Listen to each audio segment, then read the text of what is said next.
Bienvenue sur Who You Gonna Call, le podcast qui démystifie le paranormal. Je suis chasseuse de fantômes et avec mes invités, nous décortiquons les phénomènes paranormaux emblématiques en rétablissant la vérité. Entre mythe et réalité, nous sommes là pour vous éclairer dans la joie et la bonne humeur. Allez, vous êtes prêts ? Bonjour à toutes et à tous et bienvenue pour ce nouvel épisode. On est heureux de vous retrouver et avec moi aujourd'hui il y a Julie. Coucou Julie. Coucou. Comment ça va ? Bah ça va, super, et toi ? Mais ça va super. Alors attention, c'est pas Julie est un toutoun, c'est Julie la psy. Je sais pas, faut que je vous trouve des surnoms parce que je sais pas comment vous appeler. Mais Julie avec qui on a déjà fait un premier podcast qui a eu pas mal de succès parce que vous avez adoré l'approche de Julie. Et en fait, Julie est avec moi pour décortiquer une thématique. La dernière fois, c'était les cas de possession. Et on a décortiqué ça avec un point de vue psy. Et du coup, peut-être, Julie, tu peux te représenter en deux mots, si jamais des gens nous retrouvent sur ce podcast. Qui es-tu, Julie ? Mais bien sûr, pas de problème. Je m'appelle Julie, je suis belge, je suis Oh là là. psychologue et je suis avec vous sur ce podcast pour parler de science, de psychologie et de paranormal. Absolument. Et alors, du coup, son expertise, elle est vraiment précieuse parce que la dernière fois, c'était complètement incroyable et c'est super en fait de se rendre compte à quel point dans le paranormal, on reste toujours bloqué sur l'aspect paranormal, justement l'aspect c'est impossible à expliquer, alors que des fois, en prenant d'autres thématiques, entre autres la psychologie, si on essaye de faire des corrélations, on se rend compte en fait que c'est quand même assez intéressant. Donc, bien sûr, c'était le message la dernière fois et ce sera le message encore cette fois. Julie va beaucoup insister en vous disant qu'elle n'était pas présente sur les cas dont on va vous parler aujourd'hui. Elle va vous Tout donner à fait. plus ou moins un point de vue de symptômes ou de choses qui existent dans la psychologie, mais sans l'affirmer à 100%. Voilà, c'est juste pour faire des corrélations et pour dire ça pourrait être ça, mais on ne peut pas l'affirmer à 100%, bien sûr. Tu confirmes, hein, Julie ? Voilà. Oui, c'est tout à fait ça. On fait juste des hypothèses par rapport aux éléments que nous, on peut avoir, mais on n'est pas là pour donner des vérités absolues. C'est pas du tout l'idée. Et c'est très bien parce que de toute façon, nous, on vous le dit aussi dans le paranormal, on n'est pas là non plus, nous, en tant que chasseurs de fantômes, pour vous dire ça existe, ça existe pas. Nous, on a chacun un point de vue qu'on aura développé par rapport à nos expériences, à nos enquêtes, même à notre éducation, nos croyances. Mais c'est très personnel en fait. Donc nous, on vous apporte des clés, on vous dit ce qu'on pense, ce qu'on vit, et après c'est à vous de faire les conclusions que vous voulez. Donc là, c'est exactement pareil. Et on va parler d'un sujet qui moi me passionne. Alors je sais pas toi, Julie, mais moi les poltergeists, je trouve ça complètement fascinant. T'en penses quoi, toi ? Alors, moi, les poltergeists, il se trouve que quand j'étais petite, j'ai comme le souvenir d'en avoir vécu. Oh, intéressant. Mais en fait, c'est très bizarre comme souvenir. C'est-à-dire que je ne me rappelle pas avoir vu les objets bouger, mais je me rappelle avoir vécu des moments. Tu vois ce que je veux dire ? C'est Ouais, pas. complètement. Et c'est de là que j'ai connu le mot poltergeist, Ok. parce que j'en ai parlé à ma maman. Je lui ai dit, maman, il y a des objets qui bougent dans ma chambre. Et ma maman m'a dit, ah ça s'appelle des poltergeists. Voilà, tiens, prends En ça. toute tranquillité, Dans le plus tout va grand bien. des calmes. Dans le plus grand des calmes. Oui, ma chérie, tu es possédée, mais ne t'inquiète pas, c'est pas grave. Ah oui, vraiment, dans le plus grand des calmes. Oui, ça s'appelle des poltergeists. Bah super, nickel, on fait comme ça. Mais attends, mais c'est quand même complètement fou. Est-ce que depuis, c'est une discussion que tu as pu avoir de nouveau avec ta mère, parce qu'elle a l'air très tranquille avec ce sujet ? Genre, déjà, elle y croit, j'imagine, si elle t'en parle. En fait, on n'a pas eu directement de conversation sur les poltergeists, mais sur les esprits ou ce genre de choses, oui.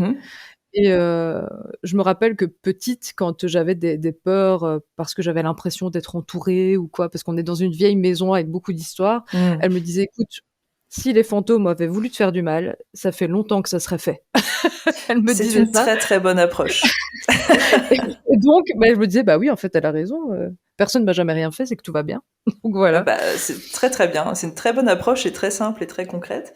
Toi, du coup, évidemment, ça a peut-être changé depuis, mais si tu as vécu ça enfant, quelle a été l'évolution dans ton esprit ? Est-ce que tu y crois toujours ? Est-ce que Je est-ce ne que sais c'est pas. partagé ? Je ne sais pas. C'est-à-dire que j'ai mon côté scientifique qui m'oblige à analyser les choses en prenant en compte énormément de biais, en prenant en Oui. compte tout ce qui est de l'ordre de la croyance, évidemment.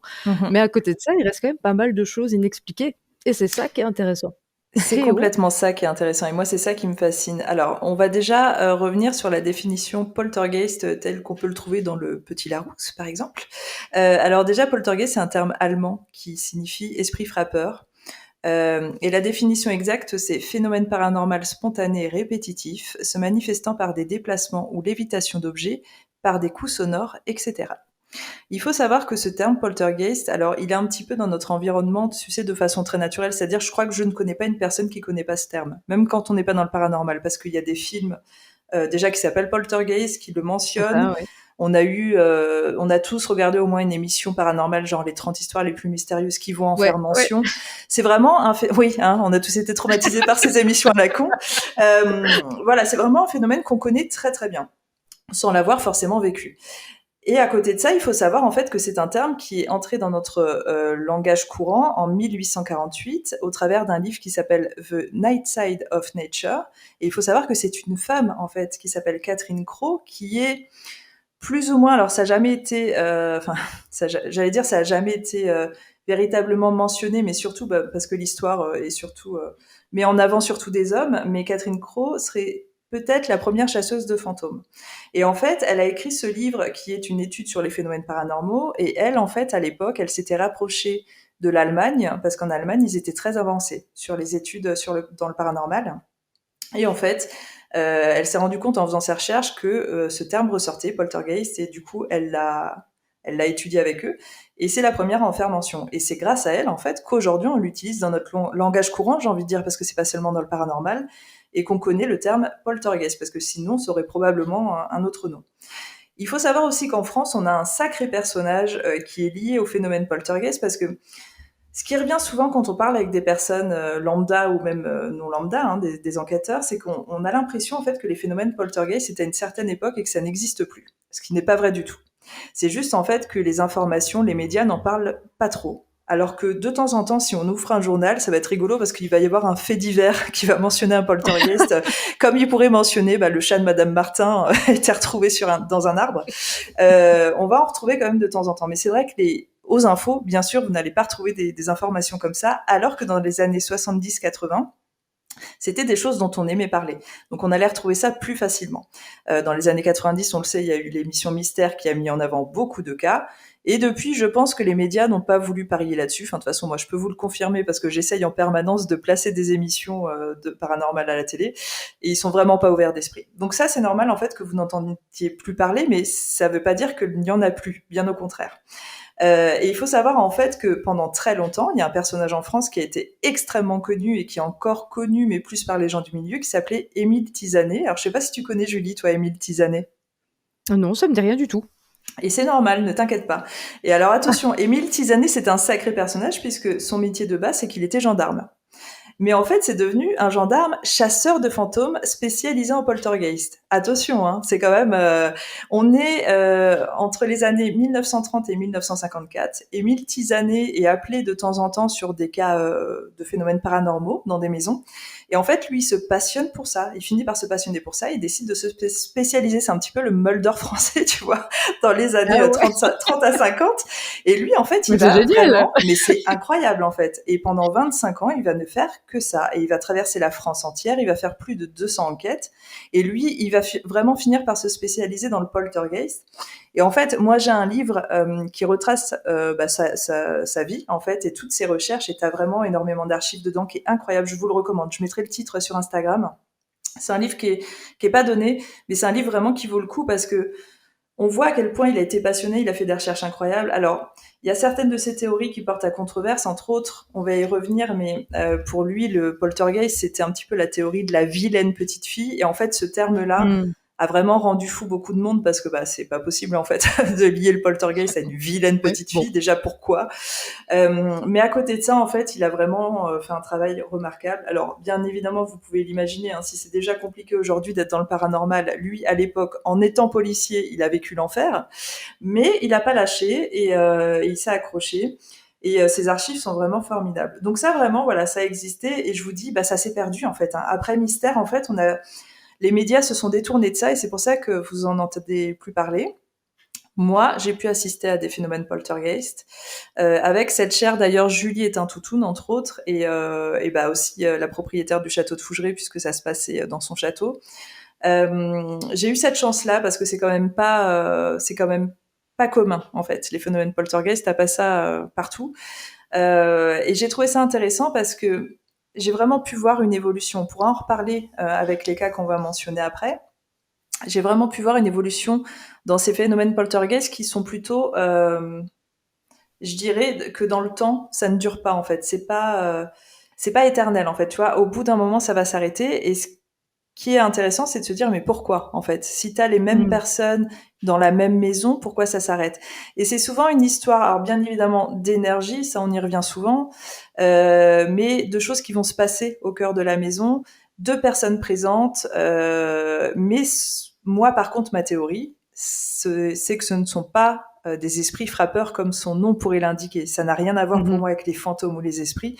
Ça vient vraiment des gens, des énergies. C'est de la parapsie, c'est des pseudosciences et c'est des choses qui nous dépassent encore. Donc toi, Julie, du coup, tu me disais que t'étais partagée, mais c'est cool parce que aujourd'hui, moi, je vais t'évoquer 3 cas. On va revenir sur 3 cas plutôt connus de poltergeist. Et l'idée, c'est en effet d'avoir ton point de vue, mais ton point de vue surtout côté psy, pour que tu nous dises si en effet il y a des choses côté psy qui auraient pu appuyer la théorie que de toute façon ça avait rien à voir avec le paranormal. Alors les 3 cas qu'on va voir ensemble, c'est donc la clinique d'Arcachon, la maison qui saigne et le cas Enfield. On va tout de suite commencer par la clinique d'Arcachon. C'est une histoire dont on a parlé énormément dans les fameuses émissions, les 30 histoires les plus mystérieuses. En fait, c'est une histoire qui revient souvent parce que c'est une des histoires les plus incroyables et les plus inexpliquées qu'on ait eues en France. Et bah, du coup, moi, je trouve ça normal en fait qu'on en parle parce que, comme je vous dis, les cas poltergeist, en fait, il y en a pas non plus tout le temps, n'importe où. Et quand on en a un, et surtout, en fait, ceux que je vous ai gardés, c'est ceux qui ont été approchés, étudiés par des policiers, par des personnes qui sont dans le paranormal, des enquêteurs ou des parapsies. Donc voilà, on est vraiment sur des cas qui ont été étudiés. Hein. C'est vraiment très important. J'ai pas pris le premier cas comme ça de fait divers dans un journal.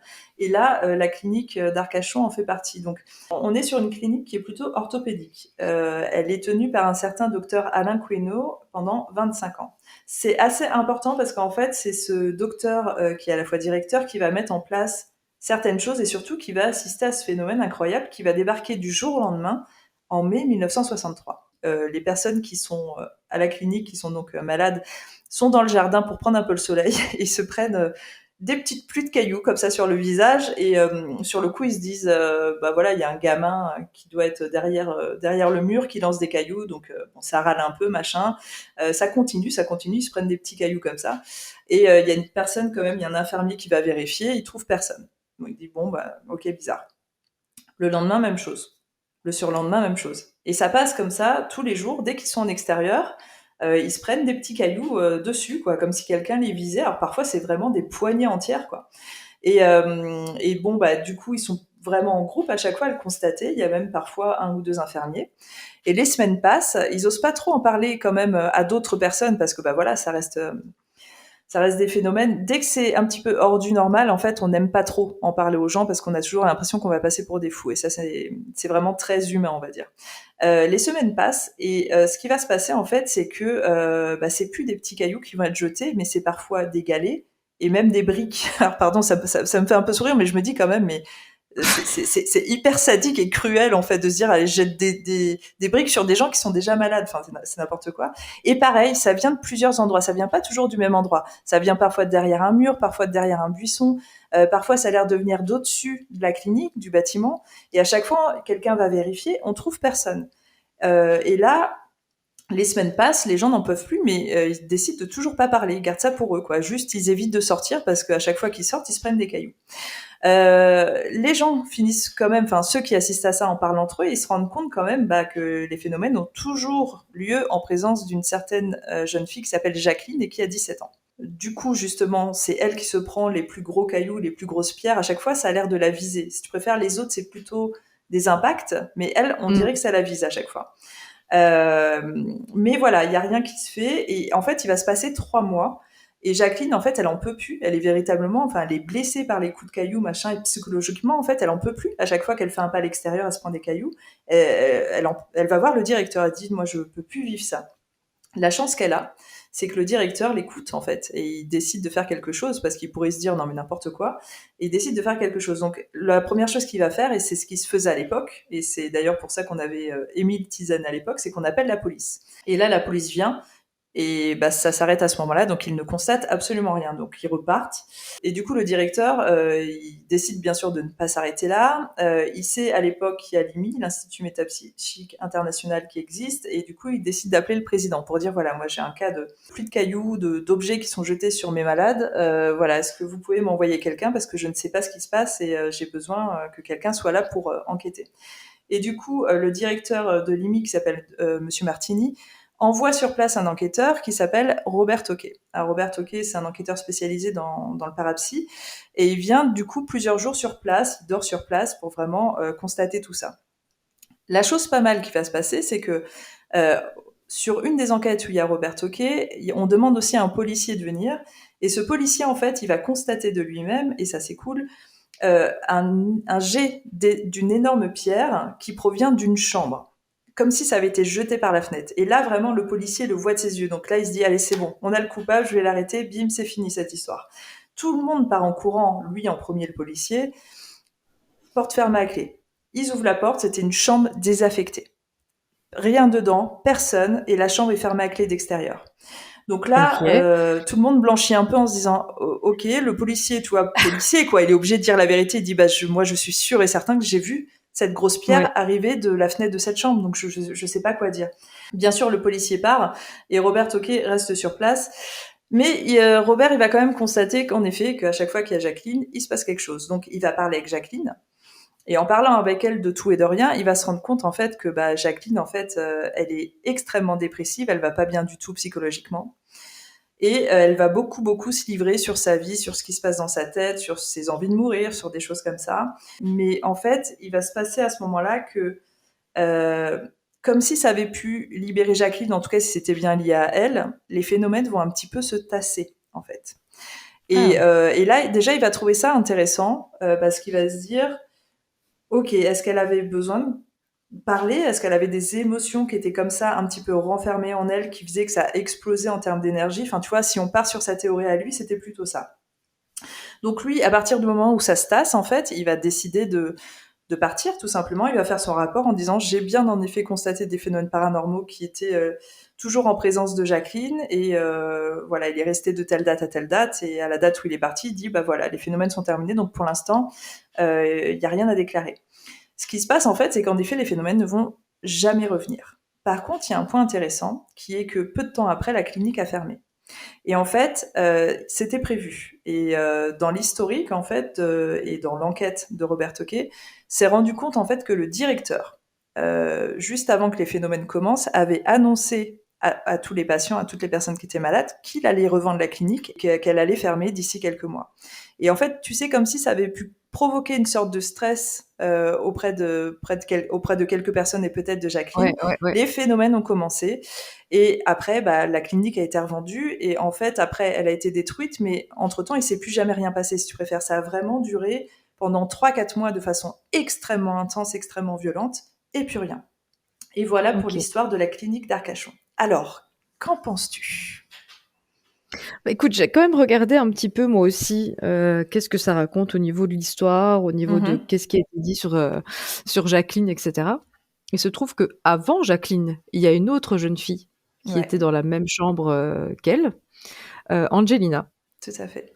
qui, elle-même était une adolescente, qui n'allait pas très bien, d'après, ce que j'ai trouvé. C'était aussi une adolescente un peu perturbée sur le plan émotionnel, Mhm. et tout de suite après son départ, c'est Jacqueline qui a pris sa place. Donc la première question qu'on pourrait se poser, c'est: est-ce que dans cette chambre, finalement, il n'y a pas une énergie un petit peu négative qui s'est installée Ouais, et qui aurait créé quelque chose? Voilà, de toute façon, on est tous humains, on le sent dans une pièce quand tout il y a à quelque fait. chose.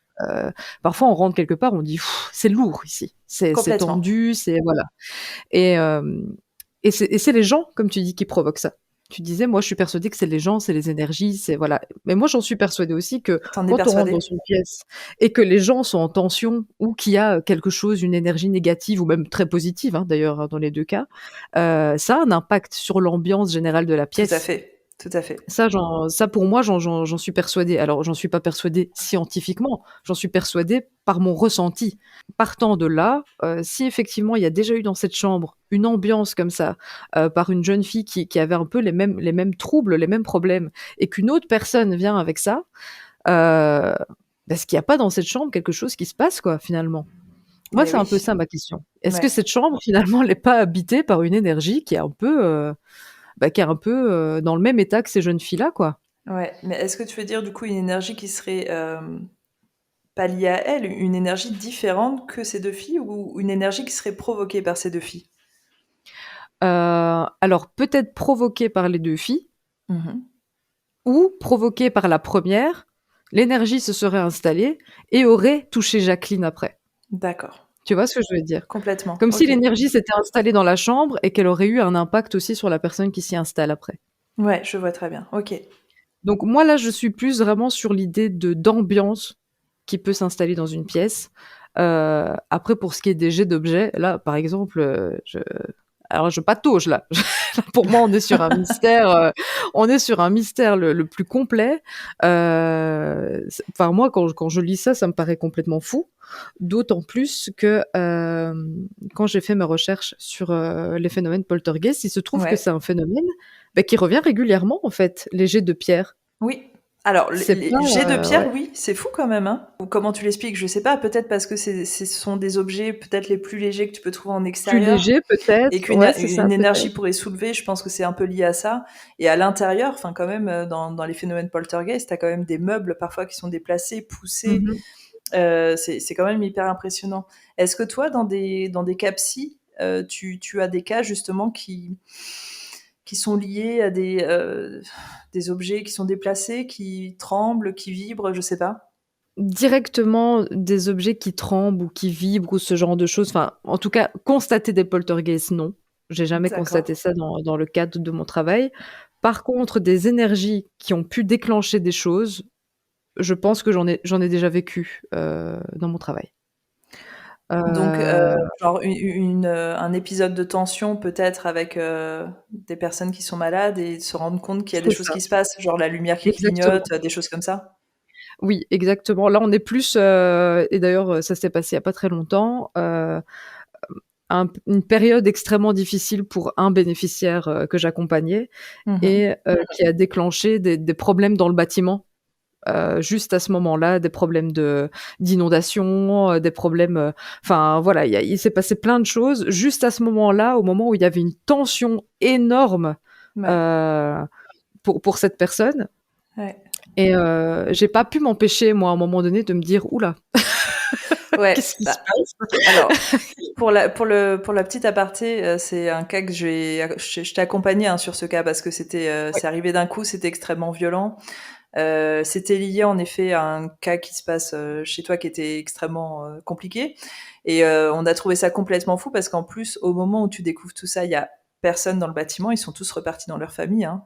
C'est C'est bien ça, ouais, ça? ouais. Voilà Oui. et il se passe tous ces trucs et toi tu m'as appelé un petit peu en urgence. En effet, on a essayé de suivre ça mais Je sens quelque chose de ouais. qui est parfois un peu lourd, qui est parfois et qui est pas lié directement aux bénéficiaires, hein. C'est pas parce qu'on est en psychiatrie que l'ambiance est glauque, pas du tout. Non, non. C'est dans des là, moi, je travaille dans des petites maisons de 12 personnes, c'est des familles, on s'amuse, on rit beaucoup. Ouais. L'ambiance est pas lourde du tout. La question reste en suspens, quoi. Après la difficulté, c'est se tourner vers qui pour trouver la réponse? Qu'est-ce que moi, je peux faire ou mettre en place pour trouver la réponse? Parce que là, on touche à quelque chose de l'ordre, de la physique presque, j'ai envie de dire Exactement. et ça dépasse complètement mes compétences, hein. C'est intéressant parce que quand même, tu vois, tu exprimes bien du coup que par contre tout ce qui va être phénomène typiquement poltergeist n'est pas explicable a priori par la Mmh mh. psy, tu vois, on peut pas faire de parallèle. Par contre, toi, dans ta carrière de psy, tu as déjà assisté plus ou moins à ce genre de phénomène et c'est intéressant parce que toi, tu arrives à le lier en effet à un cas qui était absolument, terrible, à ce niveau-là.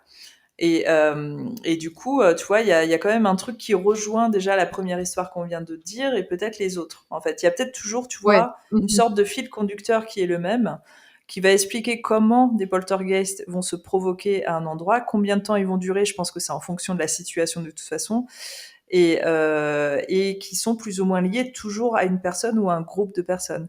Et après, Ouais. je pense en effet que c'est là où bah, on peut pas le lier du coup à une maladie psy, ça tu le confirmes. Par contre, Oui, oui. plus une histoire d'énergie, de choses qui vont être dégagées par des personnes qui ne vont pas bien ou qui vivent quelque chose de compliqué. Oui, moi c'est de je pars là-dessus, ouais. Ouais, moi aussi complètement. Et j'ajouterais même que du coup sur les phénomènes poltergeist que moi j'ai suivis, Euh, j'ajouterais que c'est, et là ça le prouve bien en effet, que ça partait peut-être d'Angelina et Jacqueline du coup au départ, et qu'après c'est resté sur Jacqueline. Moi je dirais qu'il peut même y avoir plusieurs autres personnes, ça peut être une famille entière, c'est pas forcément toujours un élément, parce que c'est ce qu'on a toujours essayé de trouver en fait, l'enfant qui va pas bien qui va provoquer les phénomènes, et je pense que parfois ça Oui, peut être plus une famille qui va pas bien qui va provoquer les phénomènes, tu vois, c'est pas seulement une oui. personne.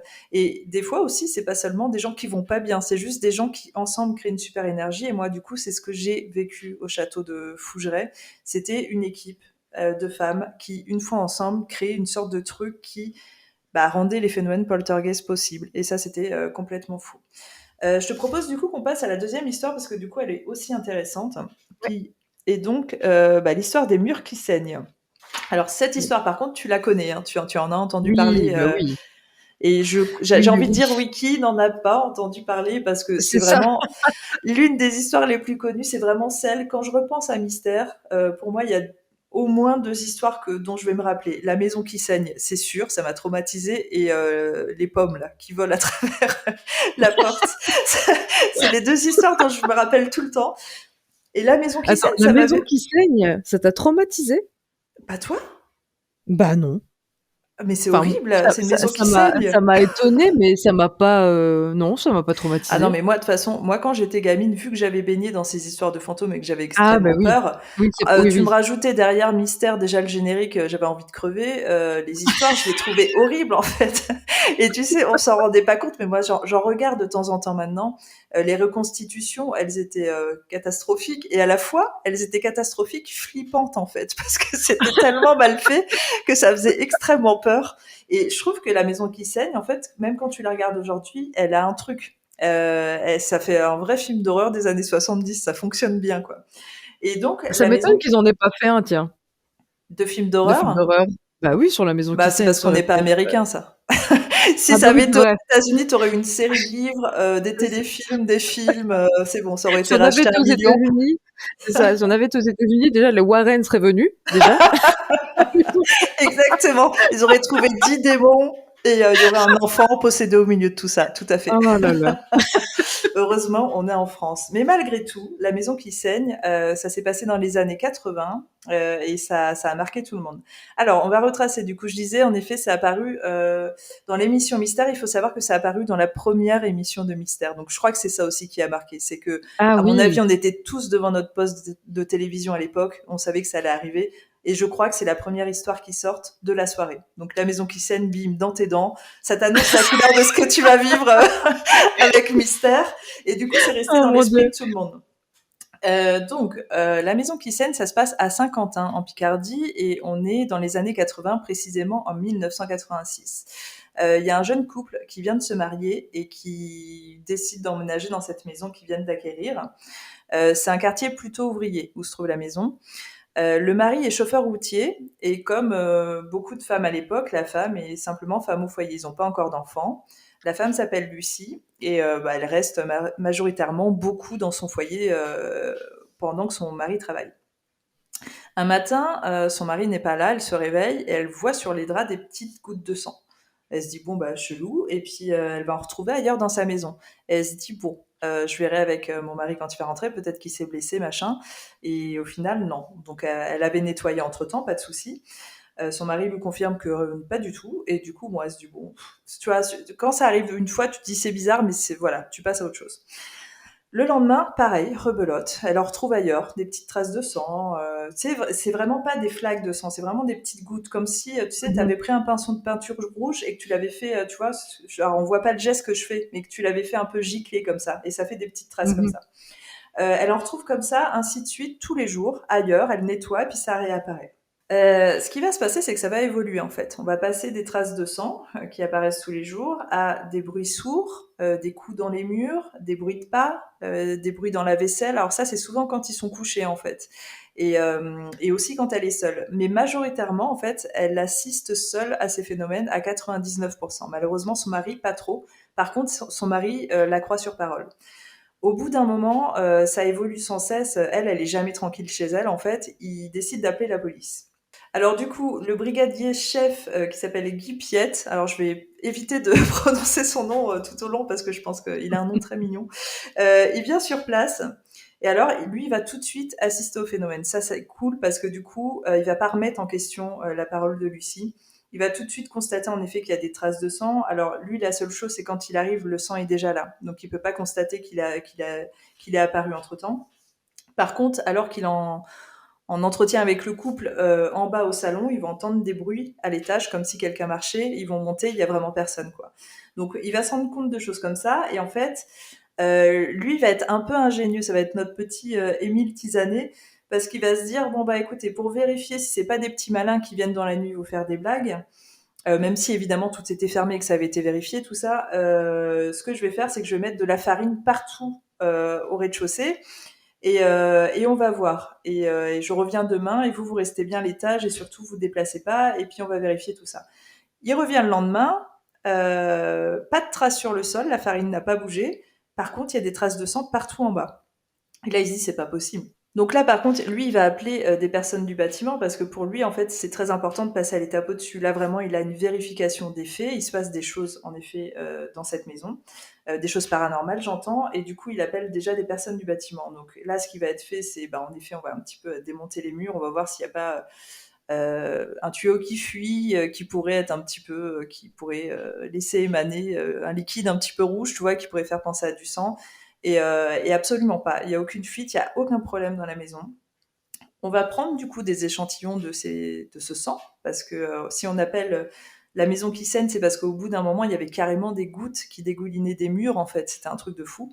Et on va prendre des échantillons de ce qui ressemble à du sang. Et en labo, en fait, il va vraiment être confirmé que c'est du sang humain. Et puisqu'on est dans les années 80, mais de toute façon, je pense que ça vaudrait à n'importe quelle époque, vu qu'on constate tout ça, qu'en effet, il y a vraiment du sang humain qui coule dans les murs, que personne n'est responsable de tout ça, qu'il y a d'autres phénomènes, des bruits de coups, des bruits de pas et tout ça, on fait venir un médium. Alors c'est pareil, il y a toujours le policier, parce que lui, il était très investi. Et en fait, bon, bah, le médium va faire une analyse de médium et il va dire qu'il y a un corps qui est enterré dans la cave. Bon, ils vont essayer de faire des recherches dans la cave, ils vont jamais trouver d'ossements. Les policiers, dans leur rapport, vont conclure au surnaturel, hein, aux phénomènes paranormaux, c'est-à-dire qu'à aucun moment ils vont essayer de le démontrer par autre chose, c'est vraiment démontré sur le rapport comme un phénomène paranormal de poltergeist. Et du coup, à l'issue de ça, vu que bah, ils n'ont pas trouvé de corps dans la cave et que personne ne savait quoi faire, tu vois, t'en parlais tout à l'heure, qu'est-ce qu'on fait quand on se retrouve face à ça? Et ben là, ce Exact. couple, ce qu'il a fait, c'est qu'ils ont décidé de partir, tout simplement. Mmh. Ils ont quitté la maison. Il faut savoir que par la suite, Lucie avait été recontactée. Elle n'a jamais vécu de phénomène poltergeist. Donc, tu vois, c'est intéressant quand même parce que quand on dit que c'est lié aux personnes, c'est aussi lié aux personnes dans un lieu. C'est-à-dire qu'elle, D'accord, elle oui. est partie dans une autre maison. Elle n'a jamais Mmh. rien vécu.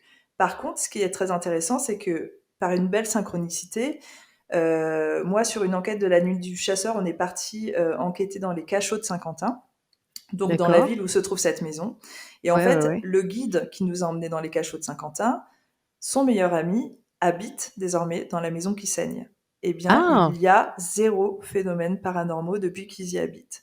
Et tu vois, c'est hyper intéressant parce que tu te dis, tu peux pas te dire, il y a des gens tout de suite qui diraient, ah bah c'est bon, c'est fake. Moi, j'ai pas du tout envie de tirer cette conclusion. Moi, je pense vraiment qu'il s'est passé quelque chose à l'époque. Par contre, c'était vraiment lié à ce qui se passait actuellement à ce moment-là, peut-être dans la famille, hein, parce que c'est pas que Lucie, moi je pense, hein, c'est le couple, ce qui se passe eux et avec peut-être les énergies déjà présentes de la maison. Et le tout, je pense, a fait un combo saignant, parce que moi, c'est ça qui m'impressionne surtout dans cette histoire qui est très unique, c'est le sang, en fait. Et quand tu as Ouais, ouais. confirmation d'un labo qui te dit c'est du sang humain, c'est quand même complètement fou, quoi. Alors toi, t'en Ouais, ouais, penses quoi ouais. de ça? Moi, en fait, j'ai fait quelques recherches justement sur, ce fameux sang humain et tout ce qui a été mis en place, dans l'enquête, par Ouais, rapport à cette maison. Il y a quand même deux trois trucs qui sont discutables. ok. Alors déjà, il y a la technique de la farine qui, selon moi, heu Je suis d'accord, hein. J'ai trouvé pardon. ça extrêmement mignon. Tu sens que c'est pas un expert, quoi. Oui, je vais mettre de la farine sur le sol, c'est bon, on va trouver les voleurs.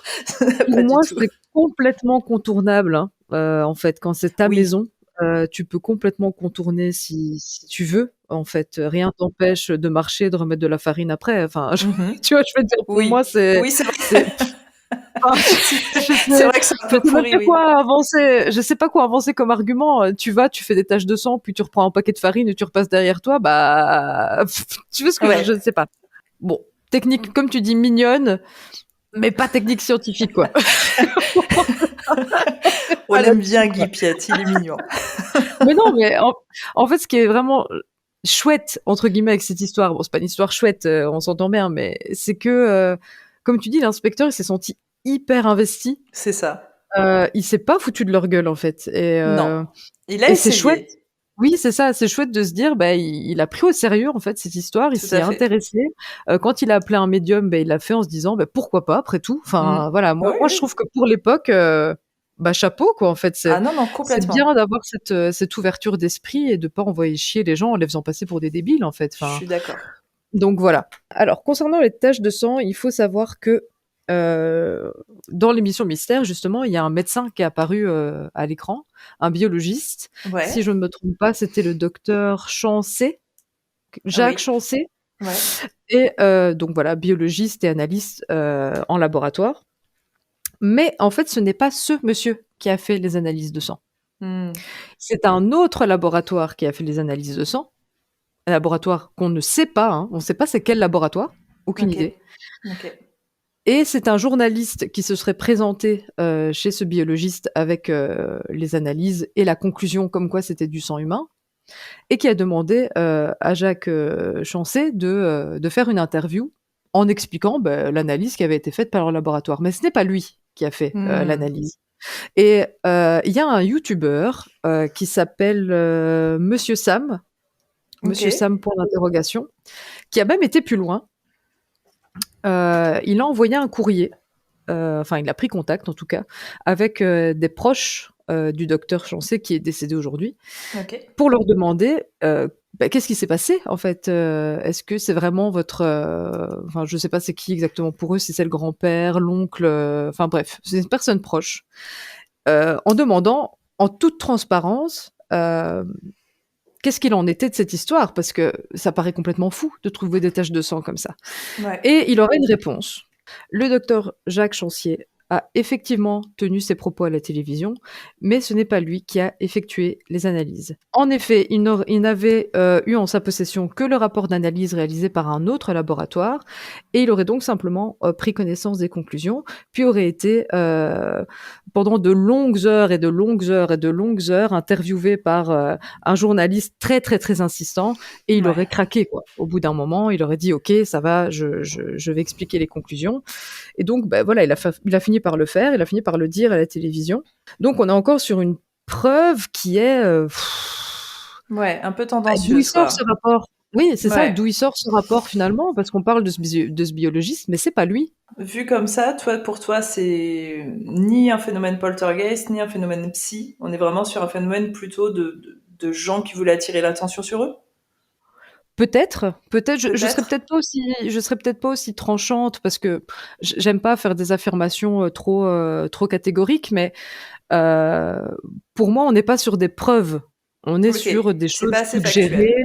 C'est ça, voilà, on est sur des choses suggérées. Et au final, quand on creuse un petit peu, on se rend compte que c'est facilement magouillable et que voilà. Par exemple, en ce qui concerne les murs qui saignent, en fait, les analyses ont montré que il s'agissait de projections de sang, parce que ça a été analysé aussi, que le Ouais. sang ne venait pas des murs, Oui, qu'il c'est ça. s'agissait de projections de sang. en C'est fait. ça. Donc que le sang venait de l'extérieur. Donc quand tu mets tout ça ensemble, tu te dis: «Ouais, bon, maison qui saigne, peut-être pas, non», Mais d'ailleurs, finalement. dans les analyses de sang, ce qui aurait été intéressant de faire, c'était, j'imagine qu'ils l'ont fait à l'époque, mais j'ai pas l'impression d'avoir vu des résultats dans ce sens, ça aurait été de voir si le sang venait de Lucie, de son mari ou de quelqu'un d'autre, tu vois, de quelqu'un qui pourrait être Oui, connu c'est ici ça. dans la maison, tu vois. En Et fait, ils se sont intéressés, à l'origine du sang, mais uniquement de savoir si le sang venait pas du chien oui, de la oui, maison. oui, Mais voilà. effectivement, comme tu dis, ils se sont pas intéressés au sang ni de Lucie, ni de son mari. Donc ouais, en tout cas, la conclusion nous qu'on pourrait tirer, c'est qu'en effet l'enquête, même si les gens ont été impliqués, elle a plutôt été bâclée et du coup ça ne la Mmh. rend pas factuelle et impossible de dire du coup si c'est véridique, si c'est vraiment poltergeist, si c'est bon. Une fois de plus, tu confirmes que de toute façon il n'y a pas de maladie psy qui projette du sang. Non. Non, non, non. Donc quoi qu'il en soit, on n'est toujours pas sur une maladie psy, mais impossible de prouver si c'est du fake ou pas. La seule chose qu'on sait, c'est qu'en effet, fake ou non, ils ont fini par partir. Alors, je sais pas si tu simules un départ, si vraiment t'as vécu, si t'as provoqué du fake, mais pourquoi pas? Si tu t'es mis dans la merde, après tout, il vaut peut-être mieux partir. En tout cas, cette maison aujourd'hui, il y a aucun signe de fantôme, de hantise, de poltergeist. Voilà. Bon, bah écoute, top, tant pis pour la maison qui saigne, mais on va maintenant aborder l'un des cas les plus connus. Et si on dit cas les plus connus, à qui on pense? On pense aux Warren, bien sûr, ils sont toujours là. Il y a Alors, on toujours va une parler petite ombre de toujours. Warren quelque part, Ah là là, ils sont toujours dans les bons coups, ça c'est sûr. On va parler du cas Enfield. Alors, je pense que ce nom un peu barbare, tout le monde le connaît. C'est, je crois, déjà le cas paranormal le plus connu, il me semble, de poltergeist, c'est sûr. Il y a eu, je sais pas combien de, avant le film Conjuring 2, il y a déjà eu des téléfilms avant. C'est les photos, elles sont hyper célèbres en fait ouais, quand les on, photos, ouais, tout ouais, à fait, quand on illustre poltergeist, c'est tout le temps cette histoire qui ressort. et des Et bouquins Warren aussi. et les bouquins, bien sûr. Enfin, ça, le cas Enfield, c'est un petit peu notre Amityville, si tu préfères, mais côté Oui, c'est poltergeist, ça. parce que clairement, plus connu, tu peux pas. Personne n'est passé à côté. On va revenir du coup un petit peu sur l'histoire de ce cas, même si je pense que tout le monde le connaît plus ou moins. Et puis du coup, bah, je te demanderai ton avis ensuite. Donc Enfield, c'est en Angleterre. On est entre les années 77-79 et la famille Hodgson habite dans cette maison. Alors quand je dis famille, c'est plutôt la mère et ses quatre enfants. Quatre enfants qui ont de 7 à 13 ans. Au milieu de ces quatre enfants, l'attention va vite se tourner vers Janet, qui a 11 ans et qui semble être le lien entre tout ce qui va se passer pendant ces 2 années. Très rapidement, en fait, ils vont commencer à constater des petits phénomènes. Alors, je dis petits phénomènes, mais c'est parce que ça allait crescendo et que ça a été, plus ça allait, plus c'était impressionnant. Ça a d'abord été plutôt les lits qui tremblent. Tout le monde est couché, le lit tremble. Tiens, c'est bizarre. Est-ce que c'est un tremblement de terre ou pas? Puis très rapidement, ça a été des meubles qui se déplacent. Alors, un tout petit peu, tu vois, genre juste un coin ou sur 1 centimètre. Des bruits de craquement en permanence, puis enfin des bruits de pas, des coups dans les murs. La famille commence à s'en apercevoir, les jours passent et ils ont vraiment peur en fait, parce qu'ils comprennent pas ce qui se passe.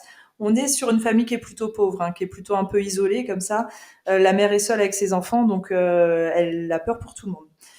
Et surtout, ce qui se passe en fait, c'est qu'elle va appeler la police parce qu'elle, elle n'a pas les moyens de fuir. Elle se rend compte qu'il se passe dans sa maison, elle a personne pour les héberger. Ils sont bloqués dans cette maison, ils peuvent pas la revendre, ils peuvent pas la quitter, donc elle n'a pas d'autre choix que de trouver une solution et de savoir ce qui se passe dans sa maison. Donc elle appelle la police. L'officier Caroline Hubs va venir sur place et va déjà observer en quelques minutes où elle sera là une chaise qui va se soulever sous ses yeux. Donc elle déjà elle va percevoir un truc et du coup ça va lancer une série d'enquêtes et une série, j'ai envie de dire, d'invasion de leur maison parce que clairement à partir de ce moment-là, pendant 2 ans, ils n'ont pas eu un seul moment Mmh mh. tranquille. Ce sera très difficile, on va essayer de le voir à la fin, de savoir si ça les dérangeait ou non, parce que j'ai l'impression que ça les rassurait aussi qu'il y ait tout le temps du monde avec eux. Mais il y a clairement tout le temps du monde. Si c'est pas des journalistes, c'est des enquêteurs. Si c'est pas des enquêteurs, c'est des policiers. Tout le temps, il y a des gens.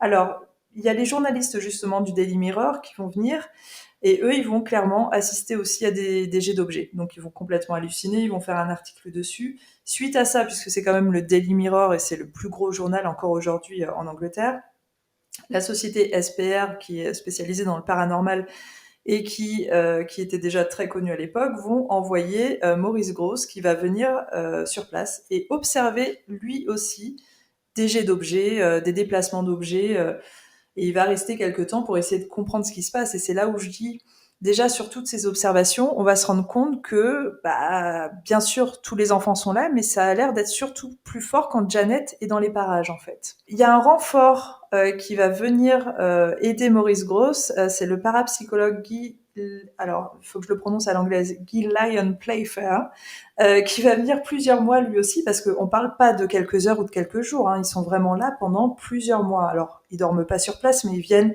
régulièrement pour observer. Eux, ils vont assister à peu près tout. Des gros meubles qui vont être complètement renversés, des petits objets qui vont être projetés, des jets de pierre, une fois de plus, dans la maison, des coups, des genre comme si les enfants se prenaient des coups et avaient des bleus, des bruits de pas, des sifflements dans la maison, des aboiements, des graffitis qui seront retrouvés sur les murs, etc., etc.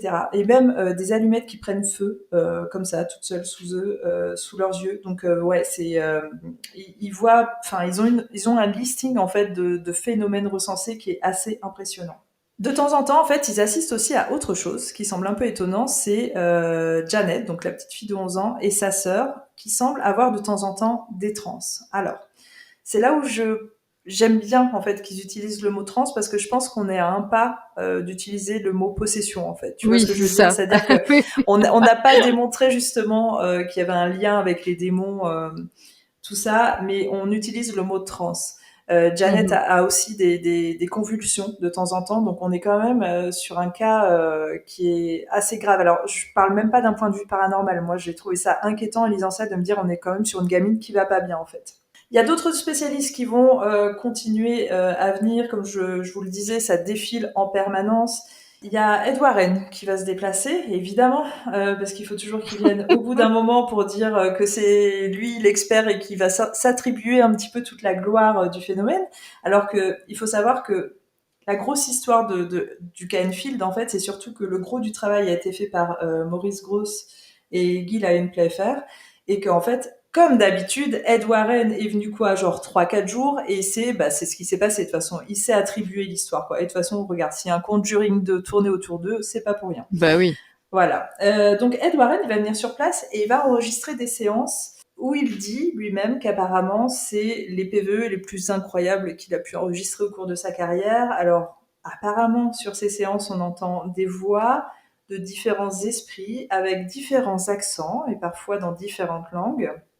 Ces esprits vont se nommer, vont se présenter. Il y a entre autres Tommy, Billy, Freddy, John, Charlie, Dick, Gutterman et Zachary. Donc c'est beaucoup de personnes dans cette petite maison. C'est rigolo parce que là d'un coup on dévie du phénomène poltergeist. On Ouais. part tout de suite Mmh. sur un truc qui ressemble au Warren, qui est ouais, il y a des gens qui possèdent la maison, peut-être des entités démoniaques, tout ça. Et une fois de plus, parce que Ed dit avoir enregistré ces voix incroyables, on ne les a jamais entendues, donc on ne sait pas du tout. Mais c'est persistant et c'est vraiment, ce serait la plus grosse preuve qu'il y a des entités dans cette maison. Ce qu'on va savoir par la suite, et évidemment par les Warren, c'est que les phénomènes ont commencé après que Janet et sa sœur aient fait une séance de Ouija dans la maison. Oh non, c'est pas possible. Bien sûr, quand on fait du Ouija, on attire les poltergeists et les maisons dans sa maison. Mais bien sûr. Bon, donc ça déjà, il fallait que Ed Warren passe par là pour qu'il y ait une conclusion comme ça. Et en fait, il faut savoir que le SPR est beaucoup plus sérieux que Oui. Mmh. Ed et Lorraine Warren. Donc eux, de toute façon, c'était pas du tout leur conclusion d'aller dans ce sens. Mais tu vois, tout de suite, on met Ed et Lorraine Warren dans l'histoire et tout change, quoi. Toute l'histoire change. Donc là, on est sur 2 ans d'enquête avec toutes les personnes que je viens de citer qui vont assister à tout ça. Donc, tu vois, au bout d'un moment, entre les flics, entre les différents spécialistes, c'est indéniable de dire qu'il se passe quelque chose. En tout cas, fake ou non, mais c'est indéniable de dire qu'il Mmh. se passe quelque chose dans cette maison. A priori, les phénomènes vont plus ou moins se tasser. Ce qui se passe, c'est que par la suite, en fait, la maison va être vendue. Il va y avoir d'autres proprios au fur et à mesure des années, un petit peu comme Amityville. Et tout comme Amityville d'ailleurs, eh bien ce sont des proprios qui n'auront jamais rien vécu de paranormal ou de poltergeist. Donc quoi qu'il arrive, on est bien d'accord de toute façon pour tous ces cas que fake ou non, c'est toujours lié aux gens, à un espace-temps et à un endroit, un tout combiné en fait. Et que ça fonctionne pas pour tout le monde. Hein. C'est pas parce qu'on achète une maison où il y a eu des histoires de fantômes ou de poltergeist que nous on va vivre la même chose, loin de là. Et là, c'est bien prouvé. Par contre, de là à dire que c'est vrai ou non, c'est vraiment très compliqué, même si toutes ces personnes sont passées en fait. Hein. C'est vrai que ces histoires de trans, moi, j'ai trouvé ça un peu intriguant. J'ai trouvé que ça ressemblait à beaucoup trop d'autres histoires en fait. Mais toi, justement, quel est ton avis? Moi, le cas Enfield, il m'a vraiment passionnée. Quand tu m'en as parlé, je me suis vraiment mis à fond dedans et j'ai été vraiment fascinée par tout le travail en fait qui a été mis en place à Enfield, par le sérieux aussi des personnes qui ont investigué à part Ed Warren, hein, bien sûr. Oui, Ed Warren, je vais même pas en parler parce que comme mais tu dis, ça a duré 2 ans, le gars vient 2 jours et ça y est, c'est lui qui a tout résolu. Bah non, en fait, non, ça a duré 2 ans, il y a eu beaucoup de recherches. Et d'ailleurs, ça a beaucoup agacé Guy Lyon Pfeffer, qui, lui, dans son bouquin, parce qu'il a fait un bouquin sur le cas Enfield, justement, il parle pas du tout des Warren. Et les Warren l'ont très mal pris. Ils ont été extrêmement choqués de pas apparaître dans cette histoire, de pas apparaître dans ce bouquin. Et donc, eux, en retour, dans leur dossier, ils n'ont pas fait référence à Guy Lyon, en vengeance. C'est ridicule. On est sûr de la maturité puissance 10 000. Voilà, 4 ans, la cour d'école. Très bien. Putain. Non, mais Ed Warren, mais franchement, mais faut le jeter à la poubelle, quoi. Ah non, mais lui, l'ego, il dépasse le cosmos. Ah ouais, c'est clair. Son ego, c'est le cosmos, c'est clair. C'est incroyable. Oh là là là là là. Moi, j'en peux plus. Déjà, dès que j'entends son nom, maintenant, mes poils tu sais, comme les chats, là, ça s'érisse dans mon dos. Dès qu'on lit le nom Warren quelque part, on n'est pas bien. Ouais, on sait que ça va mal se passer. Bon, ok. Bon, bah, il a bien fait, en tout cas, Guy Lyon Pfeffer, de pas leur donner de crédit, parce qu'il y a pas de crédit à avoir. Ah oui, lui, il était très clair sur le sujet. Donc, comme je disais, moi, j'étais fascinée par ce cas parce qu'il est tellement impressionnant. Il est tellement incroyable, autant dans le temps, la durée des événements, autant dans la puissance des événements constatés. Il y a quand même plus de 30 témoins qui ont vu des déplacements d'objets, qui vont de personnes qui sont de réels scientifiques à des personnes qui font partie de la police, des voisins. Enfin, c'est incroyable. Enfin, moi personnellement, du coup, j'ai du mal de croire à un canular en fait, vu le nombre d'investigations qu'il y a eu sur cette maison. Je suis d'accord. Il y a quand même eu des sceptiques.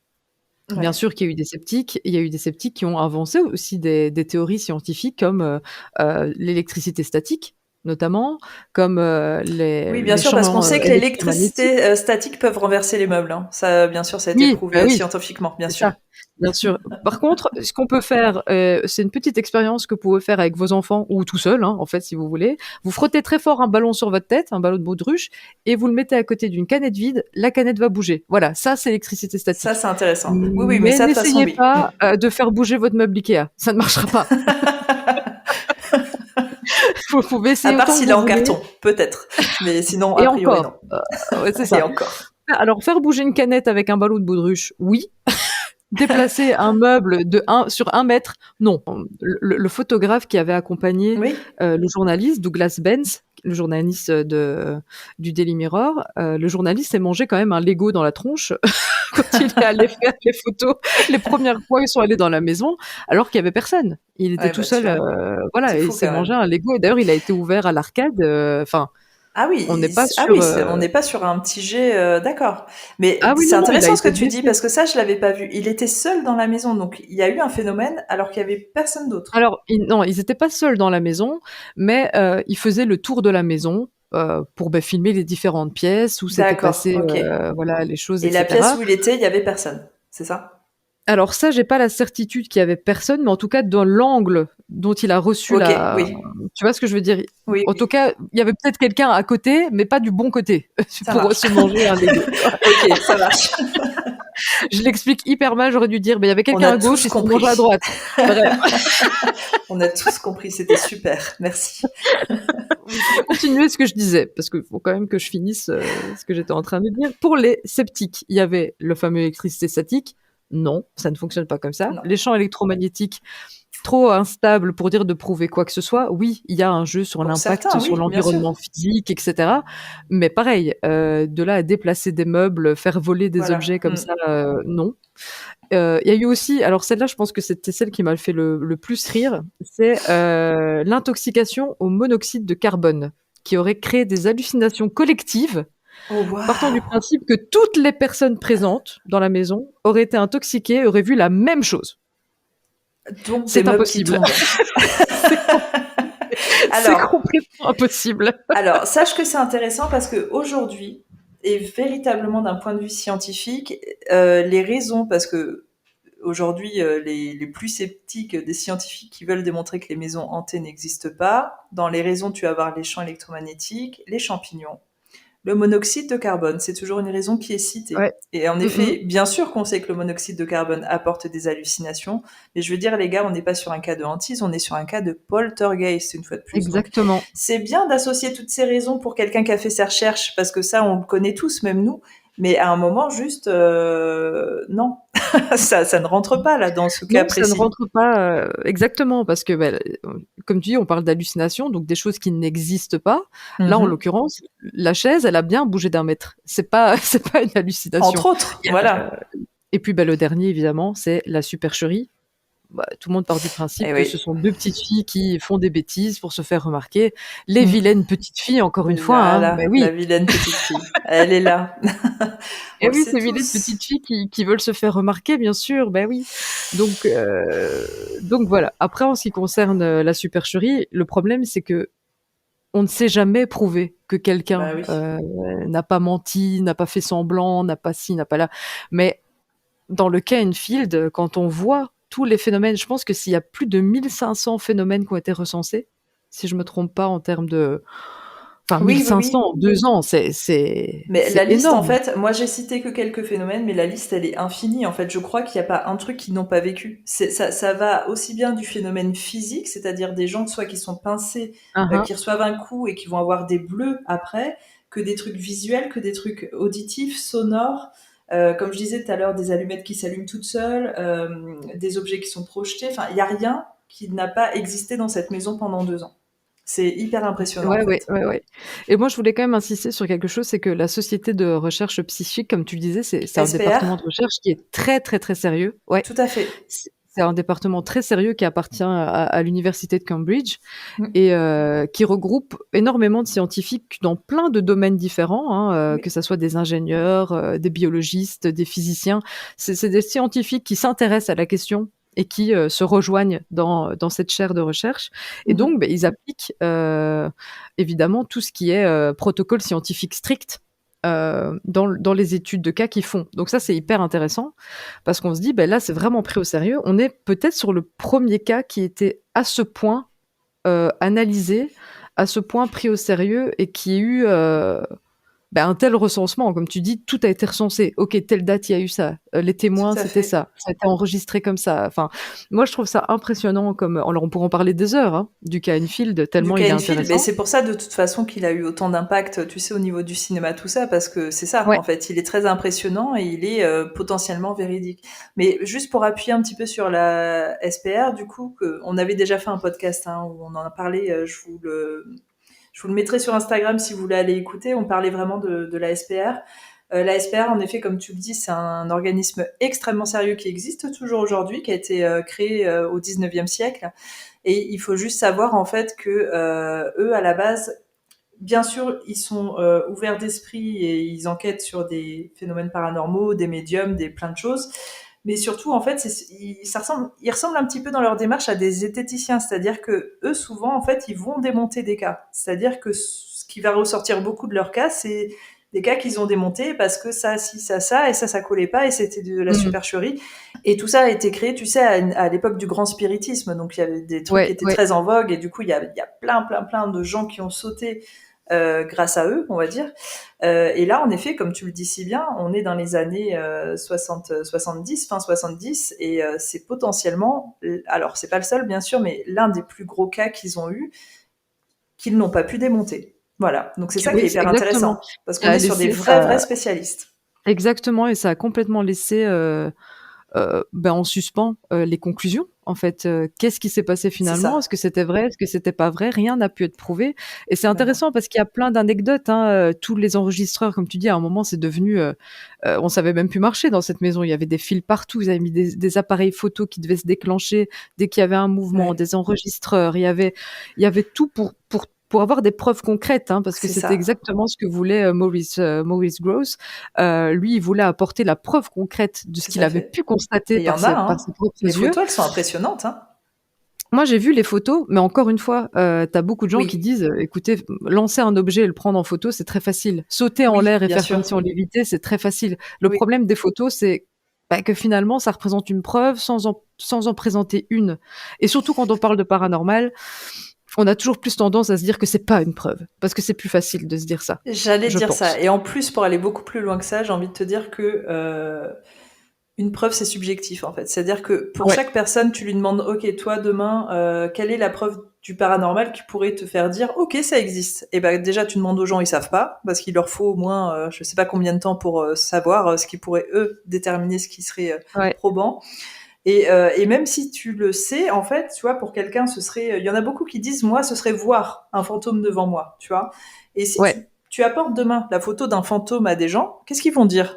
Ah bah, ils vont Tu, dire que c'est une photo, c'est photoshopé, voilà, que ça c'est oui, fake. bah oui, bien Donc en sûr. fait aujourd'hui on est sur sur des gens, j'allais dire une clientèle, mais en tout cas sur des gens qui sont plutôt ouverts d'esprit parce qu'ils aiment bien les films d'horreur, ils aiment bien les petites histoires qui font peur, mais derrière ils n'ont pas envie d'y croire. Et quand tu leur apportes Mmh. quelque chose, c'est pour ça hein, que le château de Fougeray subit autant de menaces et d'attaques, c'est parce que le château de Fougeray, bah, ils essayent absolument de montrer qu'il y a des choses qui se passent, machin. Mais derrière, les gens, si les petites histoires de fantômes, ça les fait sourire, ils vont dire non, non, mais c'est bon, enfin n'importe quoi, c'est pas des preuves qu'elle nous montre, c'est pourri, parce que les gens ne veulent pas y croire finalement. Tu vois ce que je veux Ouais, dire? ouais, Donc là, en exactement. fait, les photos, j'ai bien conscience moi aussi qu'en effet, tu vois pas ce qu'il y a sur les côtés des photos, tu vois pas ce qui a été jeté. Ça aurait été mieux un film, c'est vrai, Mmh. mais je les trouve quand même impressionnantes. Voilà. Quand tu Ouais. sais qui est derrière l'appareil photo et que tu sais que c'est des chercheurs, tu sais que potentiellement, Oui, s'il décide de l'afficher, c'est que lui, à ce moment-là, en fait, pour lui, c'est véridique ce qui se passe. Donc bon. mais pour rebondir sur ce que tu disais avant, sur le fait que, quand on demande à quelqu'un c'est quoi un peu sa conception du paranormal et qu'est-ce Mm. qui, ferait qu'il croit au paranormal, donc vraiment partant des croyances des gens autour du paranormal, il Ouais. faut savoir que pour l'anecdote, Guy Lyon a un peu reproché ça au début à Maurice Grosse parce que, il faut savoir que Maurice Grosse, 1 an avant, Enfield, avait perdu, sa fille Ah. cadette, qui s'appelait Mhm. également Janet. Aïe, aïe, aïe. Ok. Et donc, Guy Lyon, il a eu cette phrase très lourde de sens pour Maurice Grosse. Il lui a dit: «Tu vois ce que tu as envie de voir». Mm. Et elle avait un double sens en fait. Il faisait Ouais. d'abord référence au biais de Ouais. confirmation d'hypothèse, qui est que c'est un biais très simple en recherche, le biais de confirmation d'hypothèse, c'est que naturellement, l'être humain va avoir plus tendance à porter son attention sur les informations ou sur allez, les preuves qui vont dans le sens de ses hypothèses, de ses croyances, de ses idées reçues, etc., et ignorer celles qui vont à Ouais. contresens. Ouais. Ça, c'est Tout le à fait. biais de confirmation d'hypothèse. Donc, partant du principe que Maurice Grosse, qui était déjà très très intéressé par le paranormal, il l'a toujours été toute sa vie, s'est inscrit à la Société de recherche psychique 6 mois après la mort de sa fille, Ouais. qu'il était en recherche de quelque chose. Ouais. Enfin, voilà, pour moi, il y avait quand même cette idée de chercher quelque chose. En fait, en gros, ce que Maurice Grosse lui dit, c'est tu veux des signes, tu veux quelque chose, et cette histoire avec la jeune Janet, enfin, émotionnellement, il y a quelque chose qui se passe, en Ouais. fait, De à ce toute moment-là. façon, ouais. Mm. Et donc, au début, Guy Lyon n'était pas très très chaud, en fait, pour cette histoire. Déjà parce que pour lui, il avait fait le tour des histoires autour des poltergeists. pour Ouais. lui, voilà, on en avait assez vu, c'était, vu et revu même, il y avait plus rien à dire. Et Ouais. puis, force est de constater, sur l'insistance aussi de Maurice Grosse, il a accepté de venir apporter son expertise et il s'est dit: «Waouh, là, on est sur quelque chose d'incroyable». Et là, il a accepté d'accompagner Maurice Grosse, mais toujours en gardant bien à l'esprit: «Attention, il y a Mais c'est quelque pas plus chose». mal en fait. Tu vois, c'est bien qu'il soit venu parce que si en effet Maurice Ouais, Grosse était dans un état d'esprit un petit peu de deuil, en effet, tu vois, il avait raison. Dans un état de deuil en enquête paranormale, on peut se concentrer sur une chose parce qu'on a envie de la voir et ne pas se concentrer sur le reste. Et certainement que Guy Lyon a été le point qui a permis de voir ce qui se passait autour aussi, parce que là, de toute façon, moi, dans toutes les recherches que j'ai fait, et je pense toi aussi, c'est Janet, Janet, Janet, Janet tout le temps. Janet. ouais, Alors, ouais, ouais. heureusement que des fois, ça citait sa sœur, et même, souvent, le nom de sa sœur n'était pas cité. C'était Janet et sa sœur. C'est un truc de fou, quand même. Ouais, ouais, c'est Donc, vrai. volontairement, l'histoire est dirigée dans ce sens parce que je pense Maurice Grosse lui-même l'a dirigée dans ce sens. Et d'ailleurs, je voulais revenir sur un point avec toi parce que je voulais voir avec toi si ça pouvait être lié d'un point de vue psy. Je te parlais tout à l'heure de Janet qui avait des convulsions et des états de transe. Est-ce que pour toi ça peut être lié? Est-ce qu'on repart sur des maladies psy? Pas du tout. Figure-toi que Janet a été hospitalisée. Elle a été internée en psychiatrie pendant 3 mois, où Mhm. elle va subir toutes sortes de tests, hein, des tests neurologiques, Ouais. cognitifs, neuropsychologiques, scanners, etc. Et les conclusions sont formelles. Janet va très bien. Oh mince, d'accord. Elle n'a rien du tout, elle n'a pas de problème Hmm. quelconque au niveau du cerveau, même au niveau psychiatrique, rien d'anormal, si ce n'est que c'est une adolescente, oui, un petit peu perturbée par le divorce de ses parents, par les événements qu'elle vit, mais elle, va très bien. Voilà, ça c'était les conclusions après 3 mois d'hospitalisation. Alors tu vois, là, c'est Moi quand ce même qui assez est impressionnant parce que je voulais pas forcément le lier au poltergeist, hein, mais c'était beaucoup plus parce que sur d'autres cas, on avait pu voir en effet que des enfants allaient mmh mal. On l'avait vu avec oui, oui, oui, Annelise Michel, par exemple. ouais. Là, bah, pas du tout. Ok, donc elle fait des crises pendant que tout ça se passe. Alors, est-ce que ça pourrait être du stress par rapport à ce qui se passe? Les gens qui sont partout, qui sont là tout le temps, est-ce qu'on peut faire Ah des oui, crises de oui. ça? Oui, d'accord. Ça, par contre, c'est complètement possible parce que les crises d'angoisse peuvent parfois entraîner des états de mal-être vraiment très très graves, hein, qui vont jusqu'au malaise vagal, qui vont. Ouais, Enfin, pour ceux qui ont des crises d'angoisse, je pense qu'ils voient très très bien de quoi je parle. Ça peut être, enfin, le cœur qui monte d'un coup très très fort, ouais, l'impression qu'on va mourir. ouais, je Enfin, vois. c'est violent une crise d'angoisse, hein. C'est Oui, oui, pas, oui, oui, on a vraiment complètement. l'impression qu'on va mourir, qu'on a le cœur qui explose dans sa poitrine, on va perdre pied, quoi. Ouais, ouais. Et je me dis, effectivement, peut-être que ces enfants-là, sous toute cette pression-là, enfin, Bah s'il y a oui. réellement des poltergeists chez eux et ils se sentent peut-être jamais en sécurité, ils sont constamment entourés de personnes qui les interrogent encore et encore. Et il faut Ah, savoir c'est aussi, horrible, hein. parce que ça, c'est malheureux, c'est que ces enfants ont subi du harcèlement comme c'est pas possible à l'école. Ah ouais. Ils ont été victimes de violences, d'insultes pendant tous ces années-là. Ça a été 2 ans d'une violence sans nom pour ces enfants. Pour moi, en fait, Enfield, au-delà du cas extrêmement intéressant d'un point de vue paranormal, c'est aussi un drame humain, en fait. C'est un drame Parce qu'ils humain, ont énormément souffert de cette situation. complètement. Encore aujourd'hui, 30 ans après, elles en souffrent, ces personnes, de ce qui s'est passé à Enfield. Donc, voilà, pour moi, je vois plus cette histoire comme quelque chose de traumatisant qui a pu entraîner chez ces enfants effectivement Des crises, des là, c'est convulsions de logique. stress, des voilà, je en plus, moi, dans mon entourage, j'ai aussi des enfants qui, sous l'effet du stress ou de la fièvre, peuvent avoir des convulsions et c'est très impressionnant, mais sans qu'il y ait derrière, aucune pathologie, Oui, complètement, qui d'accord. explique ça, quoi. Donc Bah, là, du coup, oui, ce moi, serait je pense que complètement la logique. Mais tu vois, ouais. on peut en revenir sur l'ampleur du drame humain parce que c'est ça, en effet. Là, je pense qu'on n'en parle pas du tout, d'ailleurs, Mmh. par rapport au cas film, mais c'est une catastrophe, en fait, parce que Oui. moi, je pense qu'à ce moment-là, la maman de la famille, quand elle appelle la police, quand elle appelle les spécialistes, c'est pour demander de l'aide, en fait. Ça a duré Mmh. 2 ans. Deux Ouais. ans où les gens n'ont pas forcément apporté d'aide, ils sont venus plutôt observer. Et là, clairement, tu vois, avec le SPR, même si j'adore le SPR, on était vraiment dans un but de recherche. Tu vois, si Maurice Grosse et Guy Lyon y restent aussi longtemps, c'est aussi pour observer les phénomènes Mmh. et appuyer un petit peu toutes les hypothèses poltergeist. Mais j'ai l'impression qu'à aucun moment on pense à la famille, en fait. Non, On a ils ont une ga vécu l'enfer. Ils C'est ont ça, vécu on a une l'enfer. gamine qui va tellement mal qu'elle fait des crises, des convulsions, tout ça, et à aucun moment on se dit: «Bah, on va peut-être les laisser tranquilles», en fait, non. Donc c'est ça qui est emmerdant avec cette histoire, c'est que, on a profité un petit peu du fait, je pense que c'était, bah, tu vois, une famille pauvre qui, de toute façon, qui avait pas les moyens de partir et qui était là, qui subissait. Donc on pourrait se dire, parce que moi, pendant que je t'écoutais, je me disais: «Mais pourquoi elle a accepté ça, la mère de famille?» Et après, je Mmh. me disais: «Mais ça se trouve, on lui a pas laissé le choix, en fait». C'est ça Oui, surtout. ouais.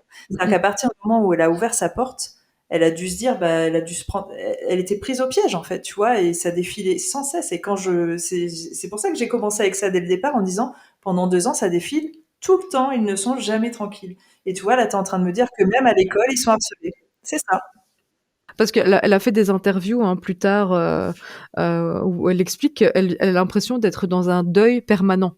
C'est Comme horrible, hein. si elle n'arrivait pas à passer au-dessus de ce qui Oh s'est là passé à là. Enfield, comme si elle n'arrivait pas, à dire au revoir à cette petite fille qu'elle était avec tout ce qu'elle avait subi pour devenir, voilà, la femme qu'elle devrait être aujourd'hui avec, voilà, sans être bouffée par tous ces souvenirs, par tous ces traumatismes, quoi. Parce que moi, il y a quelque chose que j'ai lu, sur, les expériences, notamment faites, par, Maurice Grosse, où j'ai été, enfin, moi j'ai lu ça, la psychologue en moi, elle a fait un bond Ah sur son ouais, siège en se disant: «C'est pas possible».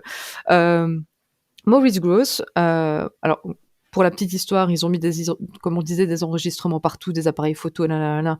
Tout ouais, tombait en panne tout le temps, il y avait ouais. rien qui fonctionnait, les bandes étaient cassées ou illisibles, le genre de trucs qu'on observe assez régulièrement finalement dans les lieux hantés, j'ai C'est l'impression. vrai, tout à fait. Et Maurice Grosse va quand même réussir à enregistrer, pour la première fois en tout cas, ce qui serait la voix du défunt qui entrait les lieux. Apparemment un vieil homme, qui serait décédé dans un fauteuil, qui serait toujours dans la maison et qui aurait justement tendance, ce fauteuil, à bouger beaucoup. OK. Heu, Face, à cela, alors oui, la voix s'est manifestée par Janet, évidemment. Face Mmh. à cela et sans la garantie que Janet n'est pas en train de feindre la voix d'un vieil homme, ils vont faire plusieurs expériences et ce qu'ils vont faire, et c'est absolument atroce, ils vont mettre de l'eau dans la bouche de Janet, scotcher sa bouche, pour voir si elle est capable de continuer la conversation malgré tout. Mais ça va On en pas. parle de la violence. Oui, non, Mais c'est c'est de la horrible. Moi, quand violence, j'ai vu quoi. ça, Ah ouais. c'est complètement de la violence. C'est complètement de la violence et la conclusion, c'est que la voix va continuer à se manifester comme Ah bah, si la tu bouche vois? n'était pas scotchée. Mais ça, c'est toujours d'après les dires, enfin moi j'ai un peu Ouais, du c'est mal là. ça. Pour le coup, je sais pas.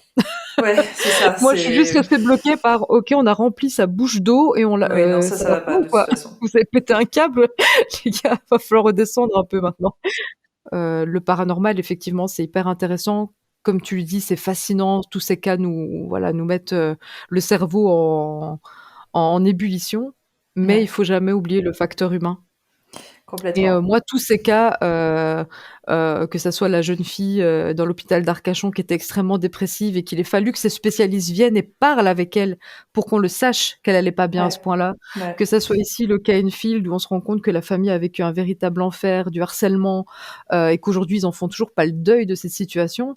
Ouais. Moi, c'est ça, en fait, qui me choque le plus. Alors évidemment, j'adore le paranormal, c'est des questions qui moi me fascinent et vraiment je crois que j'aimerais ça toute ma vie.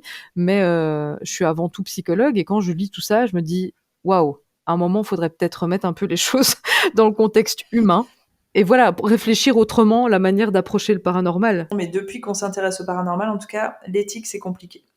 L'éthique, c'est compliqué. Moi, je vais le voir aussi surtout, au niveau des gens, qui mènent des enquêtes, les enquêteurs qui font souvent des choses très déplacées.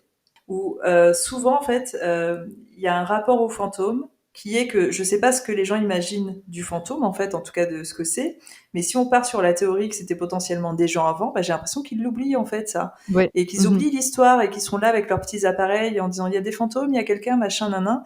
Et derrière, en fait, t'as juste une histoire horrible, des gens qui sont peut-être en train de souffrir, enfin, tu vois ce que je veux dire.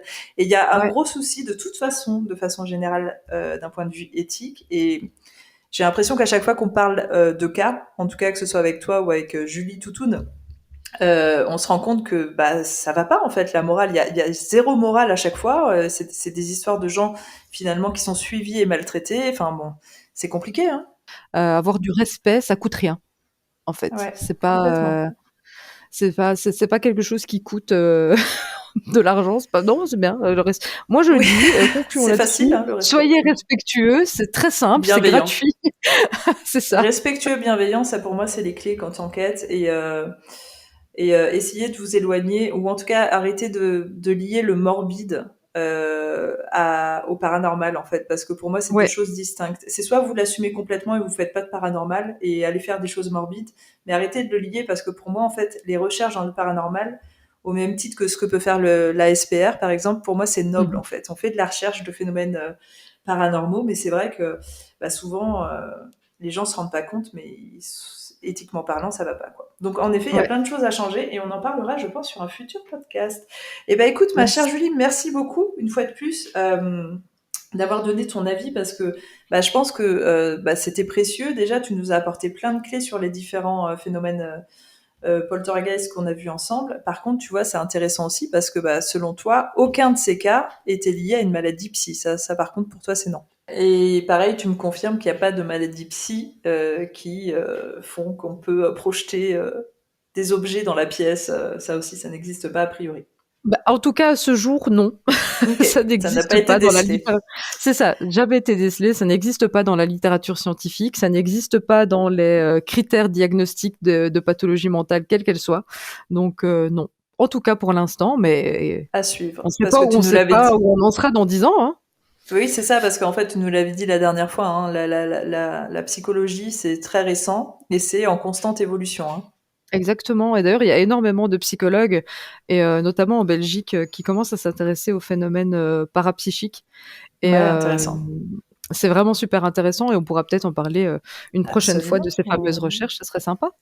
Oui, reviens me voir et parlons de tout ça. Je pense que ça fera très très plaisir aux gens. En attendant, si vous voulez papoter avec Julie et ou la suivre tout simplement, alors vous avez 2 pages Insta. On peut te suivre où, ma chère Julie?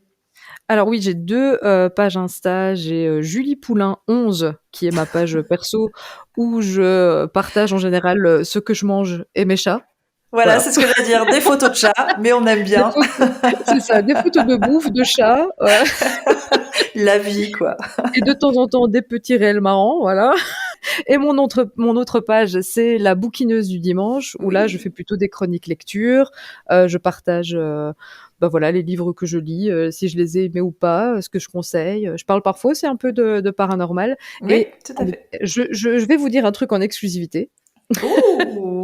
J'approche des 500 abonnés. Alors Oh! venez m'aider à avoir les 500 abonnés. Et pour vous, auditeurs, de Who You Gonna Call. Je vous dis déjà en exclusivité que pour les 500 abonnés, il y aura un concours sur le thème Harry Potter. Oh my goodness! Je vais participer et je vais gagner. J'espère que c'est le gros château en Lego que tu nous fais gagner, parce que sinon, Ah bah non, hein. ah ça tu le gardes pour toi, bien sûr. Oui, Bien faut pas sûr. déconner quand Bon, bah même. écoute, très cool. Allez vous abonner en masse. Et en plus, vous pourrez gagner un cadeau Harry Potter. Et ça, c'est génial. Yes. Merci, ma petite Julie. Moi, de mon côté, si vous voulez déjà retrouver l'Instagram du podcast, parce que on met en image un petit peu tout ce qui a été dit, vous allez directement sur Who You Gonna Call, tout en attaché podcast. Vous pouvez aussi retrouver mon Instagram, c'est Vanessa-Paranormal Life, tout en attaché. Et là, d'ailleurs, vous allez retrouver un lien Linktree et je pense que ça va être plus simple pour vous. Il y a tout dessus. Il y a ma chaîne YouTube, il y a mes autres réseaux, il y a les sites des Nuits Ghost Hunt, les sites des voyages, etc., etc. Donc, n'hésitez pas à aller voir. D'ailleurs, si vous voulez nous rejoindre sur une Nuit Ghost Hunt, sachez déjà qu'il y en a une qui va être annoncée ce vendredi.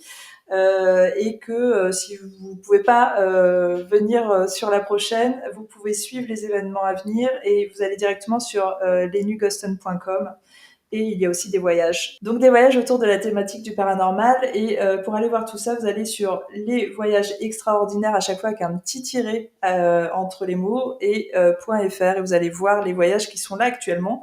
Et il y en aura d'autres à venir. Voilà, merci pour tout, ma Julie. C'était un plaisir comme d'habitude. J'ai adoré faire ce podcast avec toi. Bah, merci à toi de m'avoir invité sur ce podcast. J'espère qu'on se retrouvera pour d'autres, et merci à vous de nous écouter. Oui, merci à vous. Vous êtes toujours aussi fidèles, toujours aussi gentils et vos messages sont toujours aussi adorables. Donc merci pour ça. On se retrouve du coup pour un prochain podcast. Je t'embrasse, ma Julie. Je vous embrasse tous et à très vite. Ciao! Ciao tout le monde!